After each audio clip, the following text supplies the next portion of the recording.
Okay. So let me just share my screen. So I hope you all have installed Express.js today, from yesterday, and uh, we I Node.js has two options which you want to install. I mentioned it in the email yesterday. Be sure to install the LTS version. Uh, so just follow along for now. You should have a Node.js LTS version installed. It's the biggest button on their website as you open it from the link in your email yesterday. So I think we can go ahead for now. If you haven't yet, you can follow yesterday's email in your mailbox and install Node.js. Yes, the session recording will be provided, but after 21st. So let's get started now. So firstly, this is our very basic starting point. So what I have done here is I have just started my Visual Studio Code, and this is a blank folder created in any one of the directories that I usually have. So I have just created one folder called Express Bootcamp, and I have just started VS Code in that particular in that particular folder, right? If your if your visual VS Code doesn't look like this, don't worry. I have some custom theme also installed, so the colors might vary. um, so the first thing which we discussed yesterday was about a server, the logic of a server, the backend of the application. So, as the name of the bootcamp itself is Express.js, the building website with Express.js, our main logic or our main backend of our server is going to be Express.js completely. Now, how do we build our backend, or what is this thing called backend, and why are we talking about this from yesterday, and how do we proceed? So, you have to do just one thing. Open your Visual Studio Code, and you should have this terminal visible, right? If you don't have your terminal visible, it says on the screen as well, toggle terminal. So just you can press the control plus tilde key to open it up. And as we want to start a new project with Node.js, your command line already has one utility installed from yesterday when you installed Node.js. It is called npm, which is the Node Package Manager. Uh, it is a utility which allows you to install specific software for your application, which is Node.js specific or JavaScript specific. In this case, Express.js also becomes one component which is available through npm, which is the Node Package Manager. It is basically a repository where you download packages for Node. So in your terminal, just go ahead and write npm space init, which means you are going to initialize one project inside of this very directory for now. Once you write that, you will be prompted to enter a few details. For example, the package name, which for now becomes your app name for Express.js or your Node.js application. You just hit enter. It asks you to input a version which is by default set at 1.0.0. Just keep on hitting enter. These details can also be changed later. The description and this entry point file is somewhat vital right now. We can leave it at index.js and hit enter again. Don't worry about the test command. Again, hit enter. And the Git repository as well. Just leave it empty and just keep on pressing enter. And it asks you in the end, is this okay? And default is yes, which is given in brackets. Hit enter again. So you essentially have created the foundations for your first node application, which is contained in this package.js file, which can be seen on your screen on your system here. These are all the details which we already had input in the command line. So we have our app ready.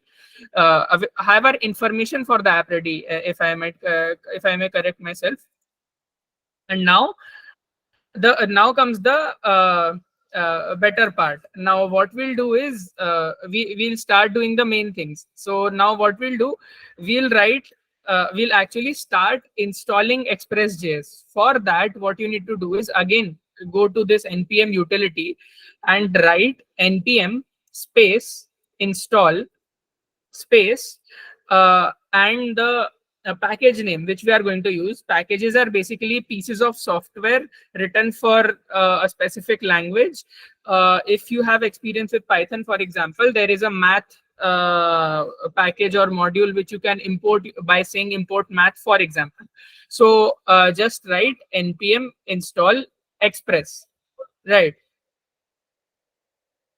And once we do this, npm will fetch the package from the repository, and this will obviously require internet to be available on your machine.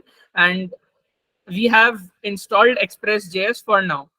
But you may think, what now? What do we have to do now? We did this npm init thing. We initialized our package.json file. This contains some information saying our name of our package and name of our app, version of our app, description, and so many things. But you might see one very specific thing, which is this item called index.js. Now this is where the magic will happen. Now currently we don't have any JavaScript written as of now. We don't have anything to actually view our code or something. So we'll do one thing. Click on this new file icon, which you can see here in VS Code or whatever code editor you're using. Create a new file in the folder, and we'll call it index.js, because our package.json demands it to be that way, right? We just say it is index.js. Now we are in our file, right? We can very well start our JavaScript coding from now on. Now what we'll do is we'll start writing some code. We'll first define the very first component that is required for Express.js to become active, which is basically importing the package into our application, which is done by declaring the Express.js variable by saying const, which is a constant. Uh, Variable name, let's say it is express, and for importing files into JavaScript, we write require, which is intuitive, right? You are requiring something, so we require express, and it auto completes it for us because we have installed this package right now in our application. Now this is our first requirement to have an Express server setup. As we mentioned yesterday, the main goal is to set up a server here. Next, we write something like const app is equal to express.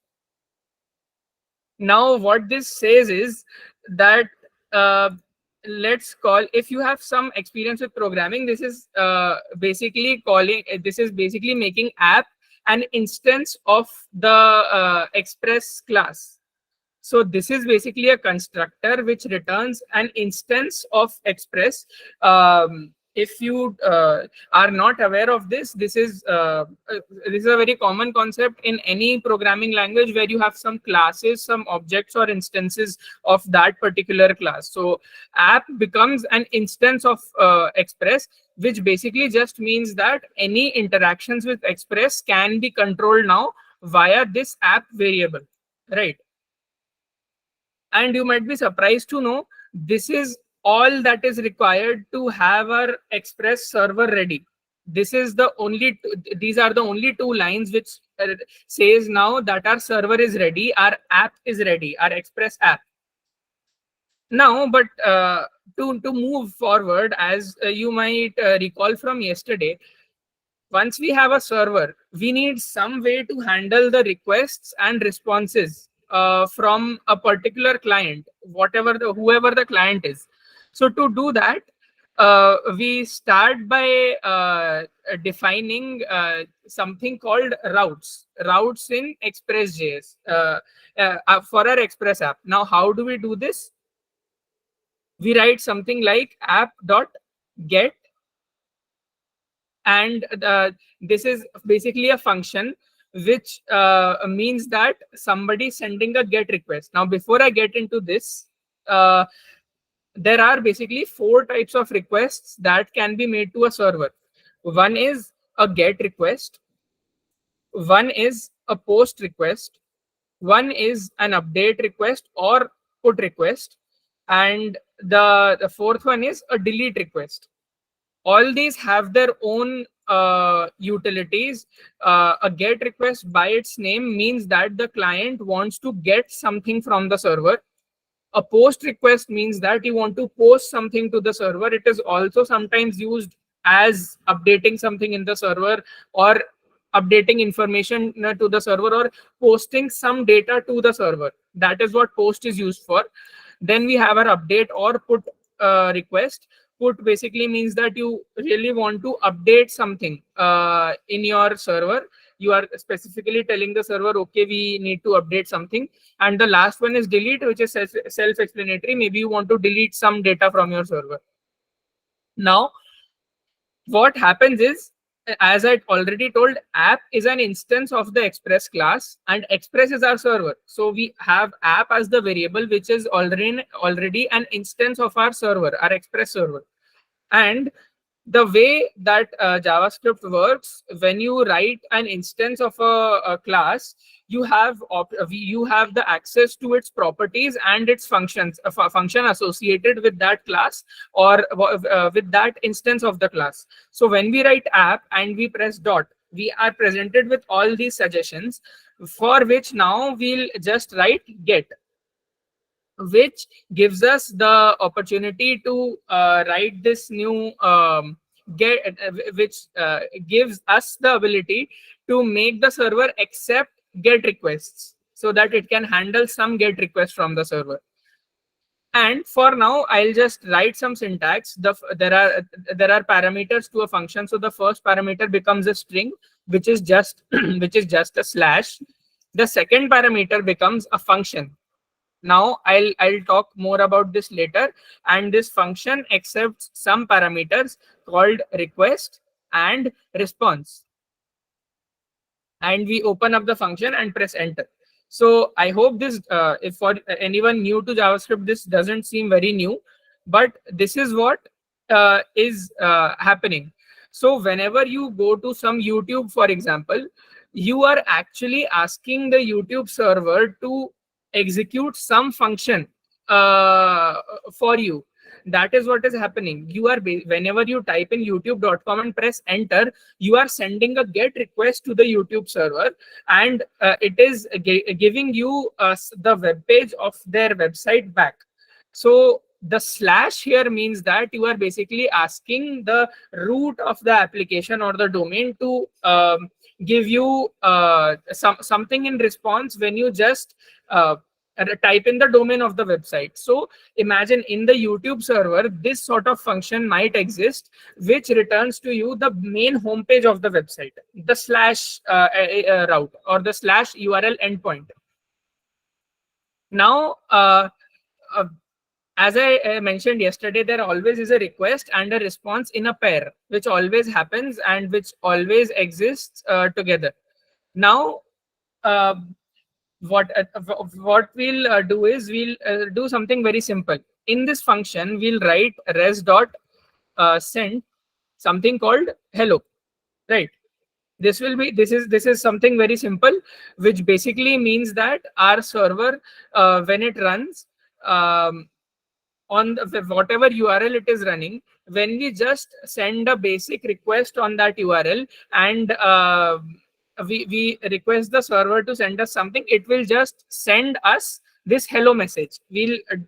I'll show you how this will happen, and a small live demo. So this is our only request that our server can handle right now. And to actually activate our server, we'll write again something called app.listen. Again, these parentheses, we'll mention a number. Just mention 3000, for example. This is actually the port code of the server that you will be using, right? So usually for local hosts or something, people usually use something called a 3000 port, or a 5000 port, or a 8080 port. These numbers can be fairly arbitrary, and they basically mean that there are many pathways that you can access this particular server, and 3000 is just one code which seems to be a common thing to do everywhere. And once that is done, we'll again write this same thing. We'll again write this function here, and we'll just log to our server. And how do you log in JavaScript? You just write console.log, and we'll just say app has started. That's all.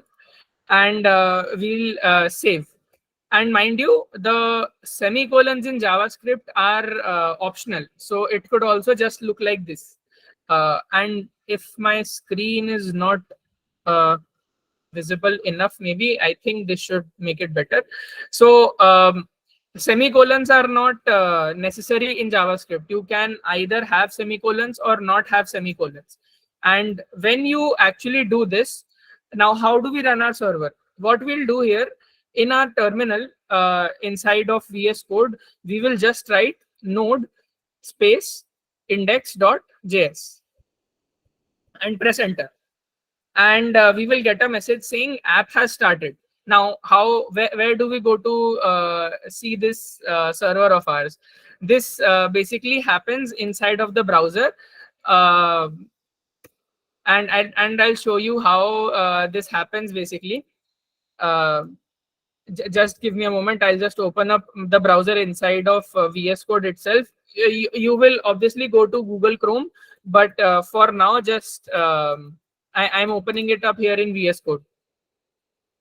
Now, what happens is, as you see here, we receive a message saying hello.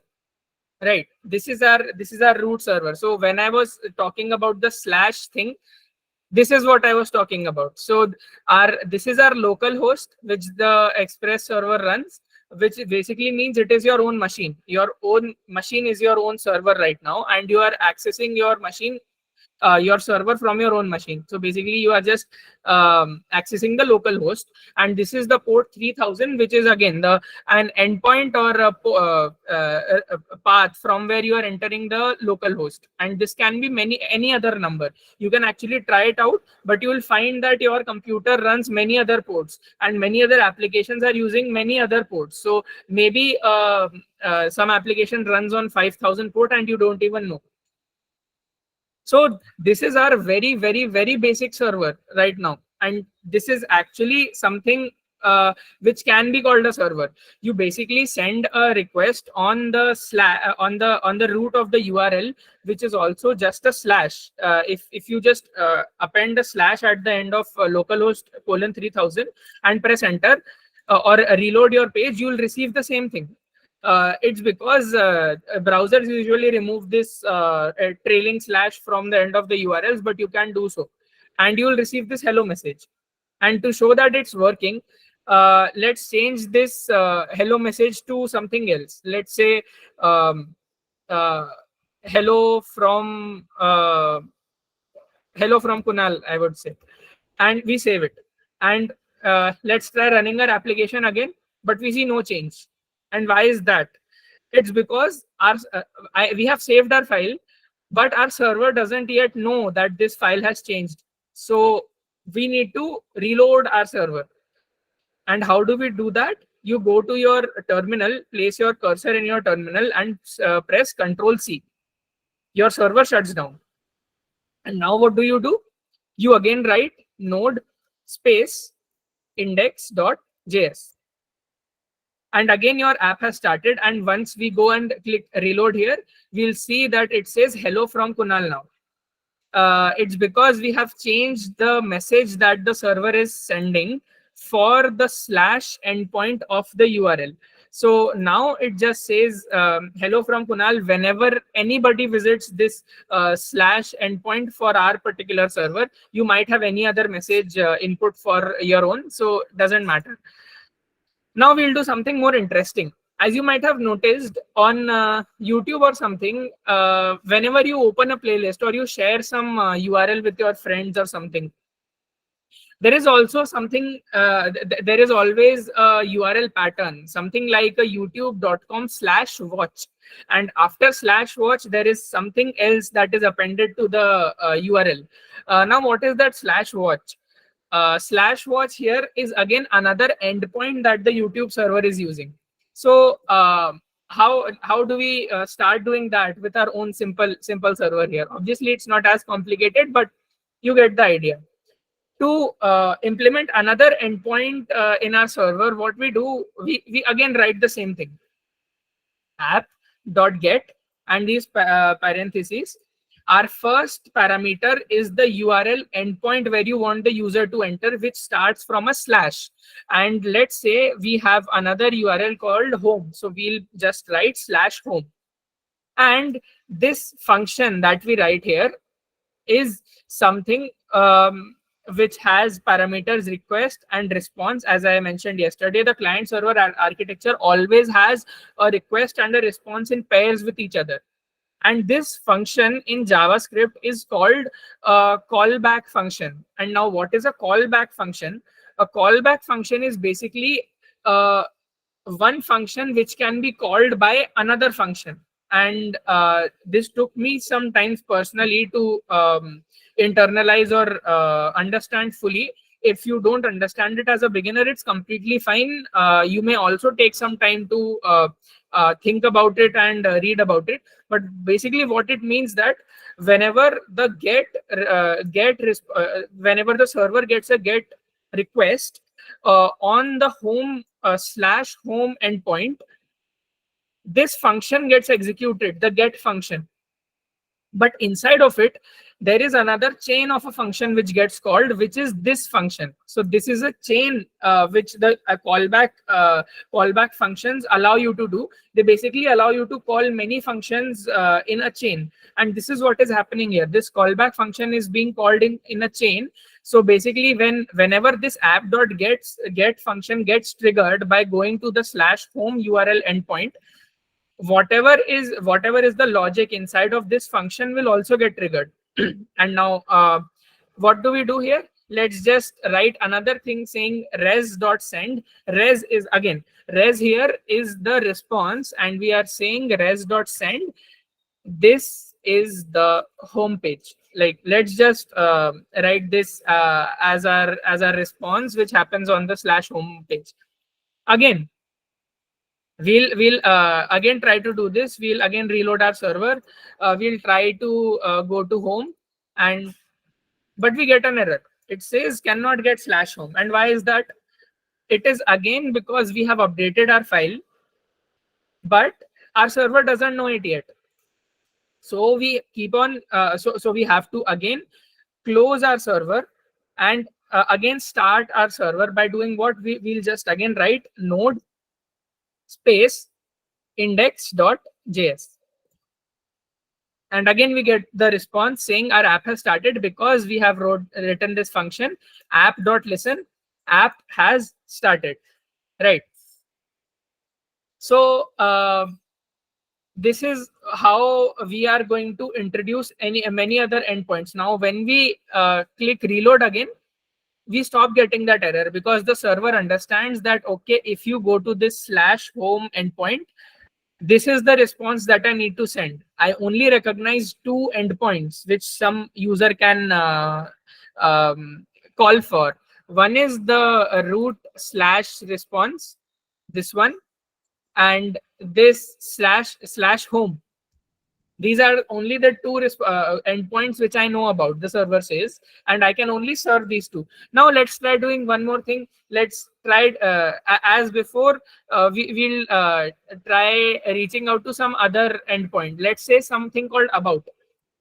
When we tried going on about, we again get this error saying cannot get about. It is because we don't have the definition of any such endpoint in our server. And you see, this is only a 19-line program till now. And if I remove this, it becomes just a 40-line program. And this is literally just a server that you might have created right till now. But we don't have a definition about the about endpoint. So the server cannot retrieve it.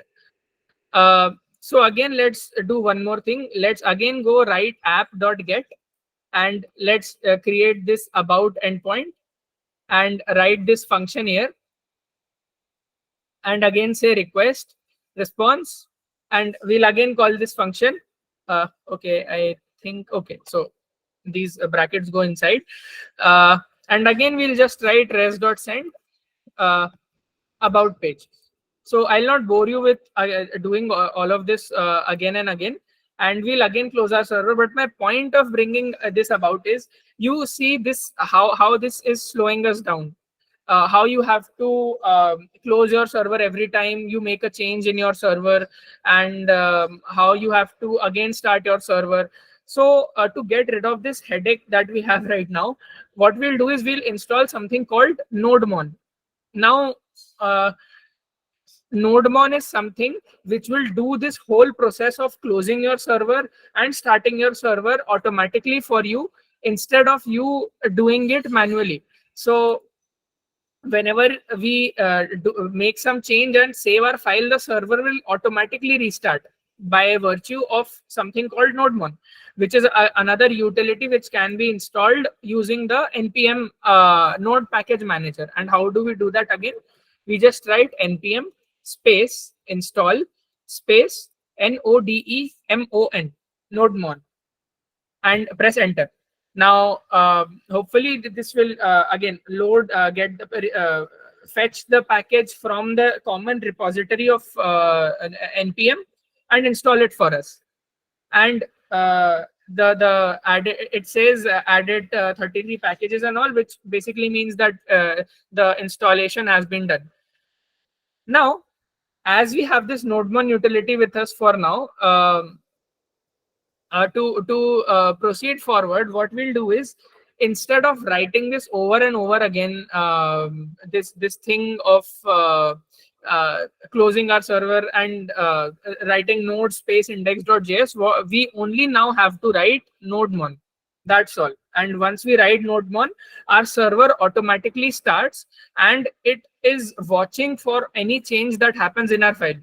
And now let's try doing some change. We just wrote about page. Let's just change this to this is our about page. And as you can see, we already have the app has started message here, which means that our app started, right? But you can see in VS Code, we have this circle on the top of index.js, which basically means our file is not saved. So let us just go ahead and do Control plus S and see, when we have made some change and saved our file, nodemon automatically detects it and it says restarting due to changes, and it automatically senses that okay, index.js is your entry point. And how did it find that? Because in our package.json we mentioned that our entry point or our main file was index.js, and it knows from the package.json file, which is our main information center for our node app, and it finds out that okay, we need to find index.js and look for changes. And once we do that, pressing refresh here will give our message saying this is our about page. I hope I'm clear till now, and this is how you can actually go ahead and make so many routes or so many URL endpoints. But now there is also one thing. You might think okay, now I only have three endpoints, but in a very complex website, there are obviously more than three endpoints, right? There are so many different URLs which we can access. Again, coming to the YouTube example, there are so many places you can go. For example, the music section, the playlist section, your account section, the videos, watching a particular video, and so many other things. The shorts section. So how do we deal with that? Wouldn't it get messy?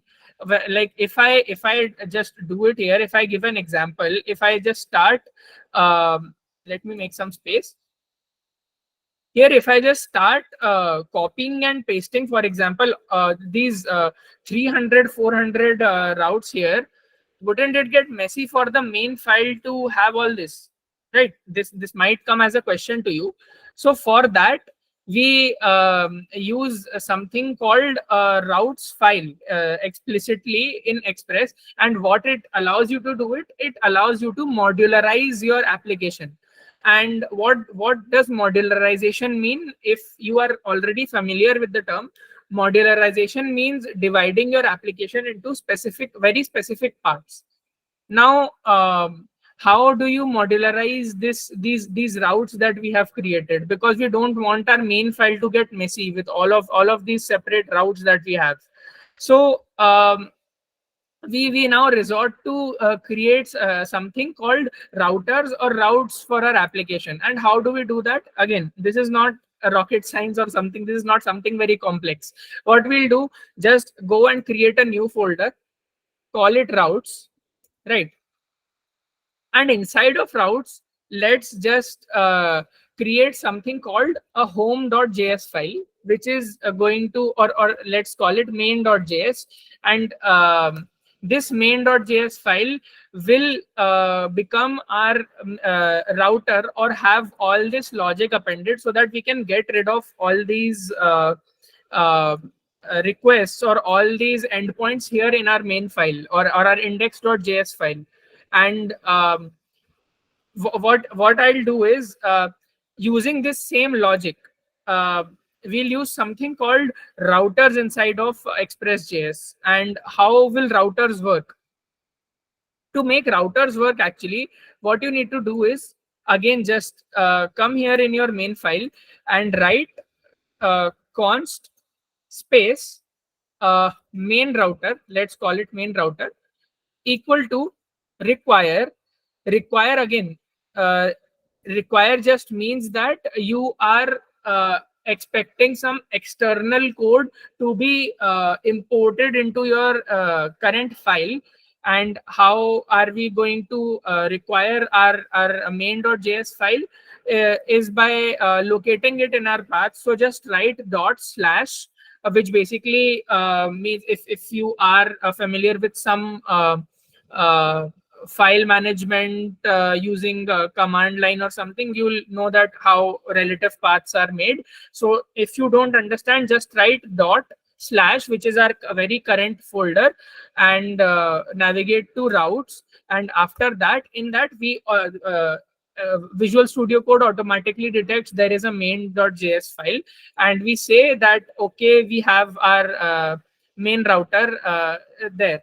And what we'll do is, we'll just do Control X. I'll just cut this and go to our main.js file and paste it here. But instead, now in this new file, we don't have access to this Express app anymore.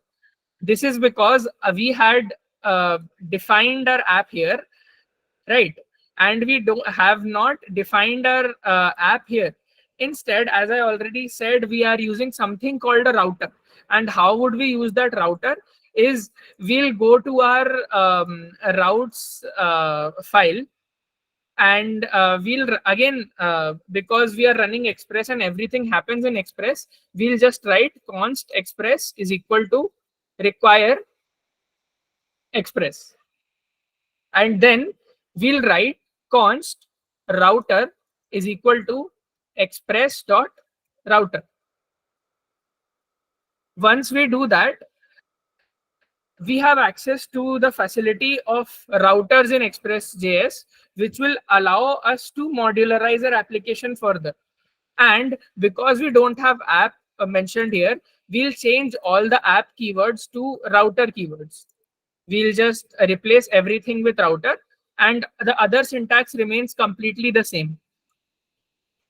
And now, uh, what we want to do is I'll just write another extra line. The reason being, currently we require our application this way, right? But Express needs to understand that the file that I am requiring from outside will have some additional functions, or will have some additional functionality which needs to be used in this main file. And how do we do that? We write at the bottom here something called module dot exports is equal to router. And what this tells Express is whatever is in this main file, this thing called this router, which is being used everywhere, we have defined some endpoints for that router. We are going to export that. That is basically we are going to use that in some other file. So all this information about this particular router is going to be used in this file. Sorry, in some other file.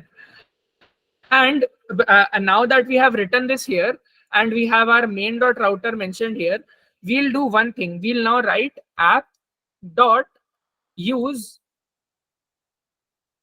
main router. And once we do that, Express.js automatically knows now that it has to use the main router. But here I'm actually missing one parameter, and this is going to be just slash. Now I'll just show one basic example on why this slash comes in the router that we are using. So because now we use this app.use slash main router, and let's try running our application again. Let's go to our root URL, that is the slash URL, and we see that even after we have changed our router from index to main.js, still we have this thing called hello from Kunal, still printing it out.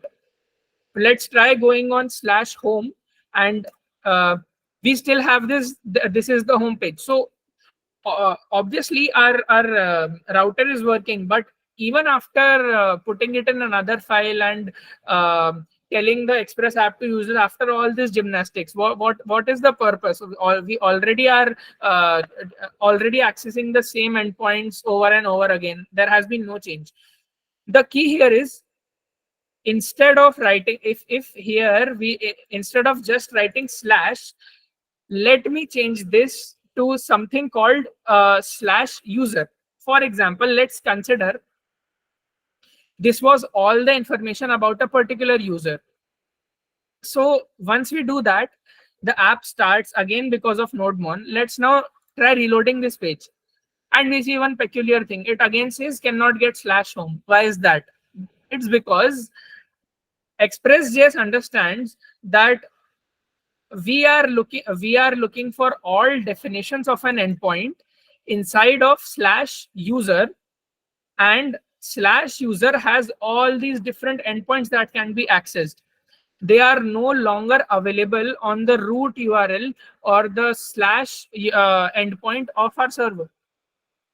Now, once I write something like this, how do I access all the routes that we had? We had our great logic that we had written. How do we access that?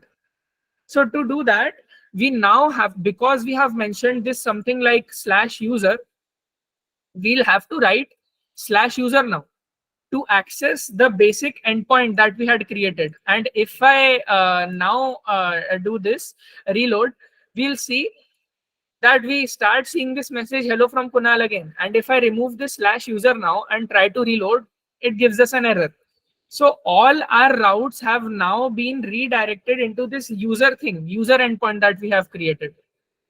And here we can access all the other endpoints that we had. For example, now if I write slash user slash home and again reload, we'll see that this, it says this is the home page.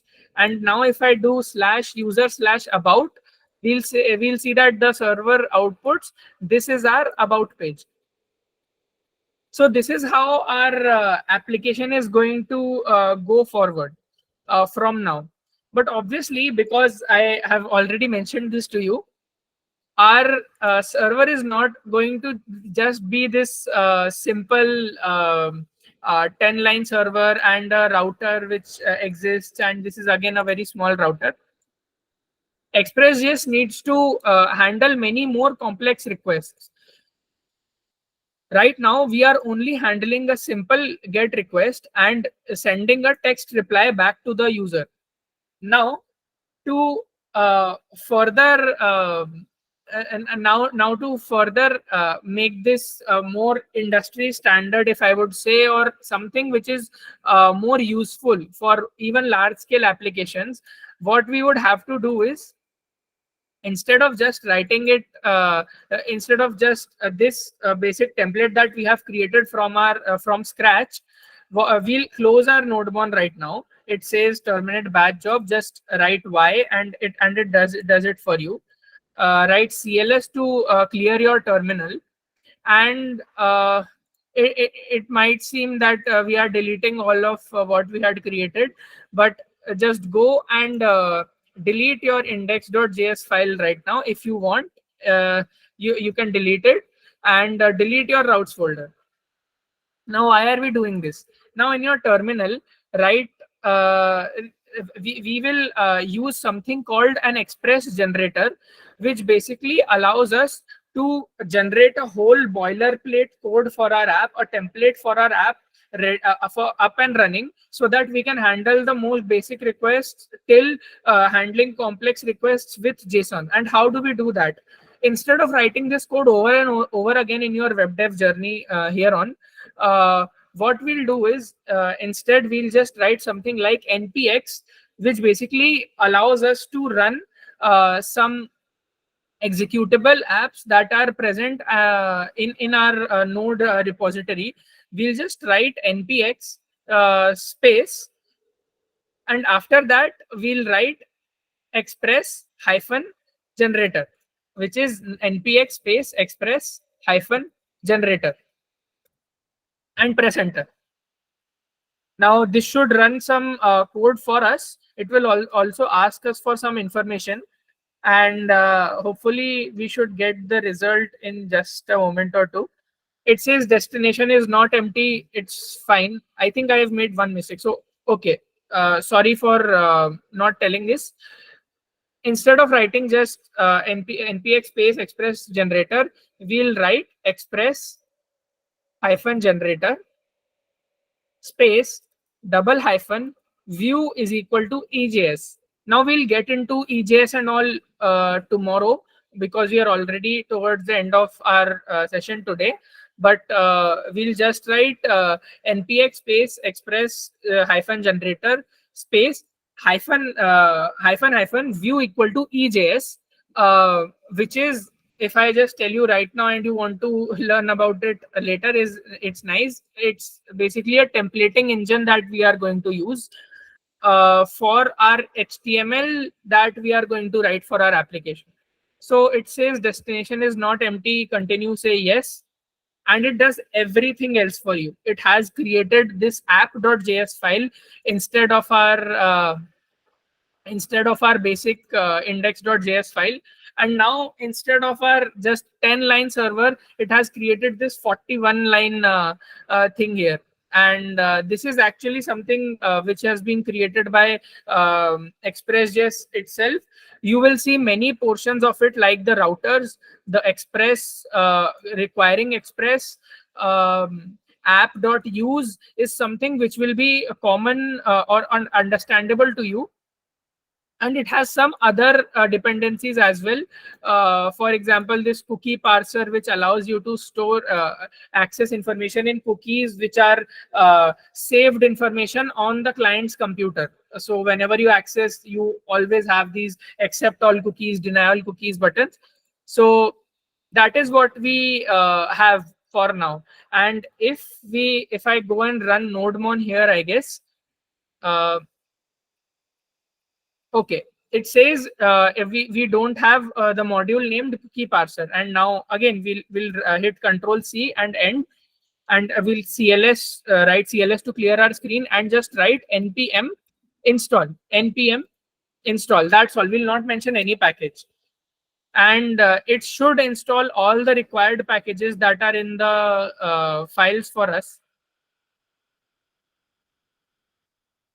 And once that is done, if we write nodemon now, our server should run. And let's just try to just for one last time, let's open up our browser and open up localhost 3000. I'm writing this HTTP, but if you are on your browser, you wouldn't have to write this. And as you can see, our another Express server is now up and running. It has some routers as well, which we can see by going into our files. And this is doing some, instead of now saying res.send, it is now saying res.render. And you might see that there is another users router, which we can go to by saying users, I think, which says responded with a resource.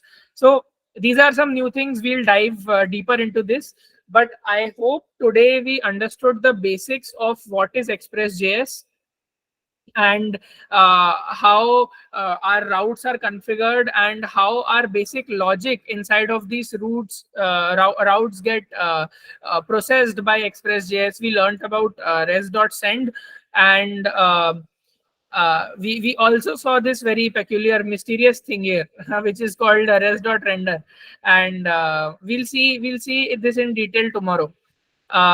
So I guess we are above time. I think we can take some questions for now, and we'll from tomorrow onwards. Now we'll get into more of a faster pace of now starting up our program and creating all these different routes. And instead of just getting get routes, we'll maybe even go into creating post requests for our server and those sort of functionalities. We'll also learn something about EJS, and we'll also connect to our database, which is going to be our very foundation, as talked about yesterday. Our Express.js app will finally be able to communicate with our database that we created yesterday with MongoDB. I hope you have that. If not, you can go to MongoDB Atlas and create your own database. For now, it is free, so you don't have to do anything. I think we'll stop for the day, and let's take some questions now. I'll stop presenting.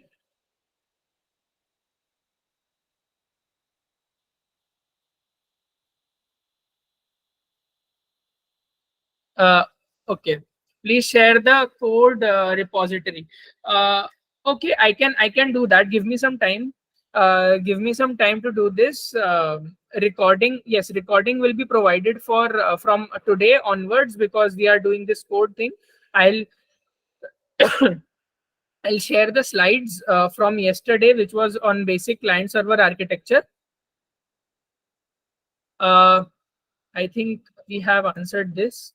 Somebody asked, I have a question, like I just installed the Express.js, but not able to do stuff like when we install Python, we have to make some environmental variables. So I have not done anything. If it is needed, it is not needed actually. At best, if I know, you can try restarting your computer once, or your command line, because your node JS should automatically be added into your command line, because it already in the installation process itself says add a path variable. What is the debug in package.json? In the debug in package.json specifies, let me just refer it once. Debug, I'm not sure what you are asking specifically, but it's, I think you are referencing to the dependencies that we have. The dependencies, there is a dependency called debug, which will allow us to raise errors whenever our server has some problems in processing a request, for example. And debugging in programming, for example, would mean that we will raise some errors, and for that very purpose our debug package is required. So that is why there is a dependency called debug. And whatever the dependencies are in your package.json file, for example, as we saw, when I just wrote npm install, the our all the required packages were installed. It is because our package.json file included all those packages by default. So we knew that, okay, these are the packages or dependencies that are required, and Node automatically installs them. So again, yes, debug is just a dependency for our application, and it was automatically added when we installed Express, I think. What is the package lock.json? Is it different from package.json? Package lock.json is an automatically created file. You don't have we don't get to update or edit that file. It basically, if you go and scroll through package.json once in your own machine, you will see that it has all the timestamps and all the versions that were installed.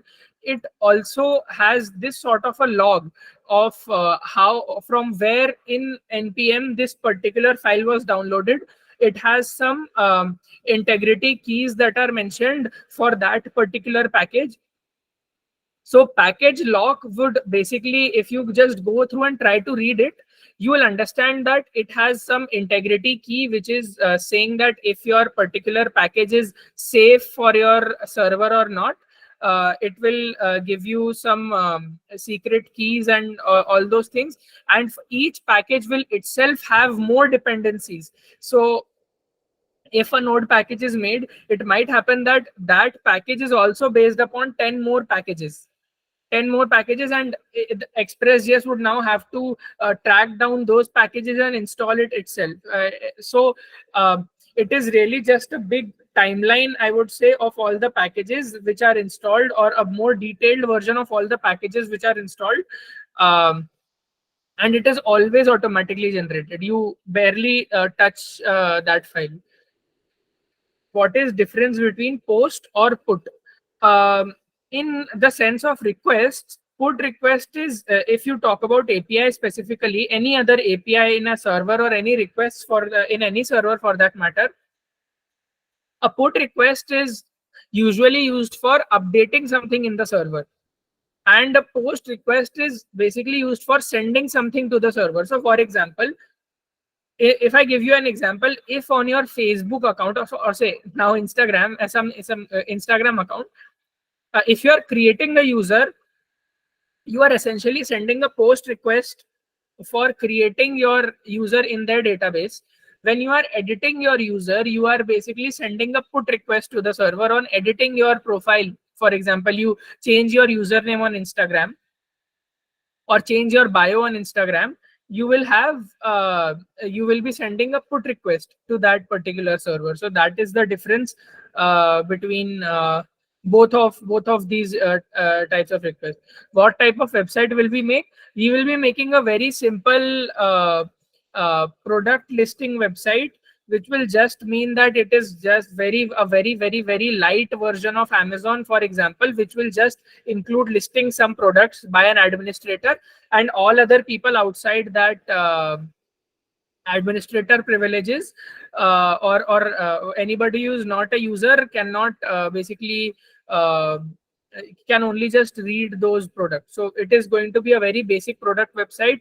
For example, something like an India Mart or something, if I can be more closer to reality.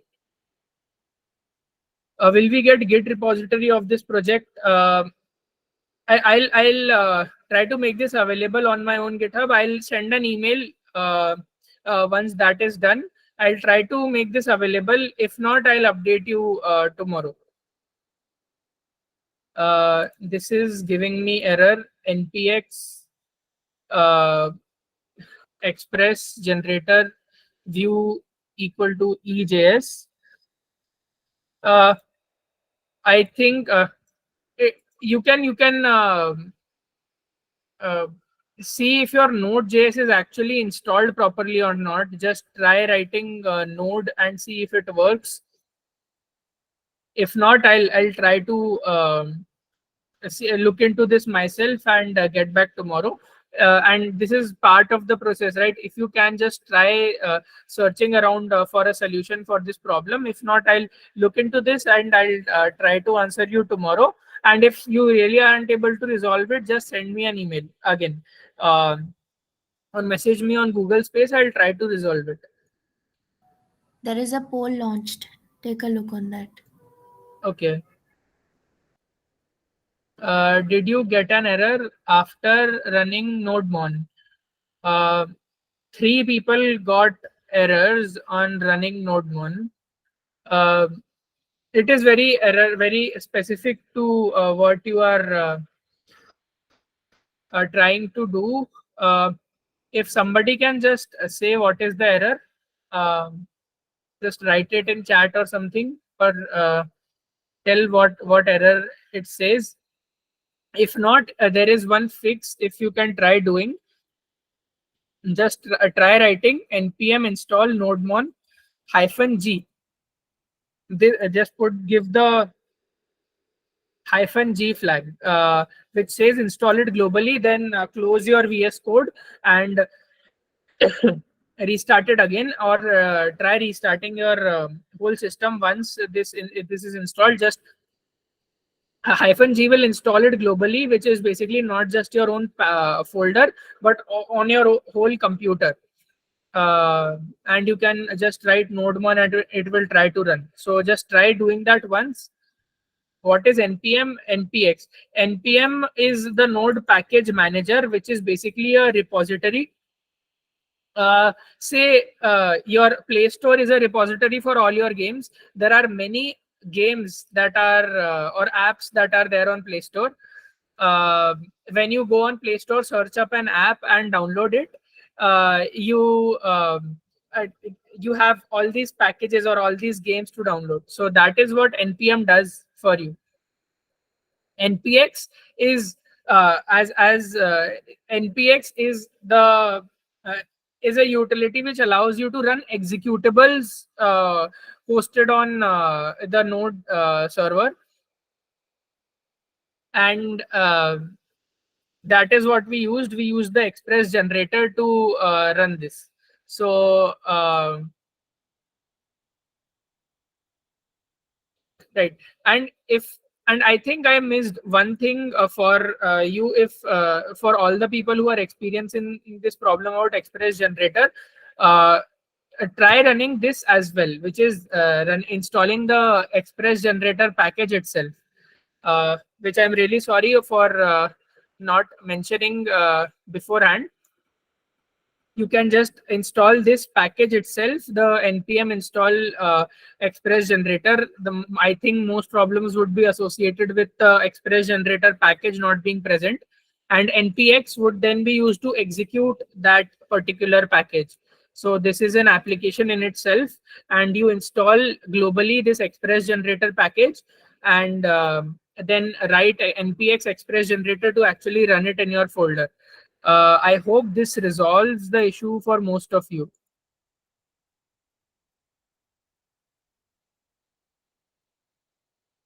Uh, okay, I think we can close for now. As I said, so we'll be closing up for tomorrow. I need you to do some homework if possible. Just just create a basic Google Cloud account by going to Google Cloud Console. You don't have to pay anything for now. Just sign in with your Google ID. Just try doing that once, and also try reading about or refreshing on the database that we talked about yesterday, and getting your MongoDB database ready, because tomorrow we will be connecting it with Express.js. And if possible, we'll also go into authentication using Passport.js, something called Passport.js. So these are your two tasks basically: create a Google Cloud account and just refresh yesterday's MongoDB, and three actually, and try reading about Passport.js, which is basically an authentication library, industry standard authentication library, which we will be using. uh, Shreya, I think you have raised your hand. Please go ahead. Yeah, actually, I also had this nodemon error. So basically, it was saying app crashed. So when I used the save dev flag, it got resolved. So if Okay, anyone save. else has Okay, saved a same error, flag for uh, installing nodemon. installing nodemon, right? Okay, if I think you mean this in npm install uh, nodemon Hyphen hyphen yes, save save. dev, Yes, फिर I think this nodemon. this should do it. If somebody else is having this error. Okay, thank you. Thanks. I hope you all enjoyed today's session. If you did or found this useful today, give a thumbs up, react with a thumbs up, and um, we'll proceed again tomorrow. And thank you all again. From tomorrow again, we'll start off with more advanced concepts. We'll try doing the real things from tomorrow. Yeah, will you please repeat the homework? I'll send an email as well, Akash. Not a problem, but it is essentially creating your own Google Cloud account first. Um Reading about Passport.js, which is an authentication library, like Express is a web framework, uh, and refresh on yesterday's MongoDB account that you created. If not, I'll just share on how you can create that. I'll just send an email once more by tomorrow morning, and see if you can uh, do that before tomorrow session, and we'll continue the rest tomorrow. Thank you all.